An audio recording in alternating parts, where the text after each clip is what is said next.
Hi guys, last వీడియోలో IPO అంటే ఏంటి, అసలు అది ఎలా వర్క్ అవుతుంది, ఐపీఓ లో ప్రాఫిట్ ఎలా వస్తుందో క్లియర్ గా ఎక్స్ప్లెయిన్ చేశాను కదా. ఎవరైనా మిస్ అయితే చెక్అౌట్ చేసేయండి. అయితే ఇప్పుడు ఏ కేసులో ఐపీఓలో మంచి లిస్టింగ్ గెయిన్స్ వచ్చే ఛాన్స్ ఉందో క్లియర్ గా చెప్తాను. ఒక మంచి సింపుల్ ట్రిక్ వీడియోని అయితే సేవ్ చేసి పెట్టుకోండి. సో ఏ కంపెనీ అయినా ఐపీఓ ఇష్యూ చేసే టైంలో 2 థింగ్స్ అయితే స్టేట్ చేస్తుంది. ఒకటి fresh issue and second thing ఏంటి అంటే ఆఫర్ ఫర్ సేల్. అయితే ఫ్రెష్ ఇష్యూ అంటే ఏంటి? ఫ్రెష్ ఇష్యూ అంటే company additional number of shares issue చేస్తుంది, కొత్త షేర్స్.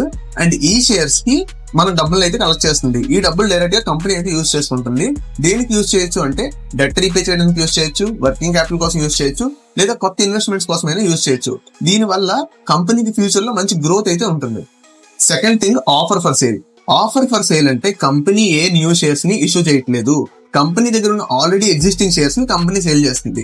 ఈ డబ్బులంతా కూడా కంపెనీ అకౌంట్ లోకి అయితే రావు, డైరెక్ట్ గా ప్రమోటర్స్ ఆర్ ఫౌండర్స్ ఎవరైతే షేర్స్ ని సేల్ చేస్తున్నారో వాళ్ళ అకౌంట్ లోకి వెళ్ళిపోతుంది. ఆఫర్ ఫర్ సేల్ నుంచి వచ్చే డబ్బుల నుంచి కంపెనీ 1 రూపీ కూడా యూజ్ చేయలేదు. ఈ మనీ అంతా కూడా stake holders and promoters account లోకి అయితే వెళ్ళిపోతుంది. అయితే ఎప్పుడైనా ఐపీఓలో ఇన్వెస్ట్ చేసే టైంలో కంపెనీ ఆఫర్ ఫర్ సేల్ కాకుండా ఫ్రెష్ ఇష్యూ మనీని ఎలా యూజ్ చేస్తుందో మీరు అనాలిసిస్ చేయగలిగితే మీ company growth as well as listing gains కూడా మీకు మంచిగా వచ్చే ఛాన్స్ ఉంటుంది. ఇలాంటి ఇన్ఫర్మేటివ్ కంటెంట్ మన ఛానల్ లో డైలీ పోస్ట్ చేస్తానే ఉంటాను. మీకు ఇన్ఫర్మేటివ్ గా అనిపిస్తే అకౌంట్ ఫాలో చేసి మీ ఫ్రెండ్స్ అండ్ ఫ్యామిలీకి అయితే ఈ వీడియోని షేర్ చేయండి.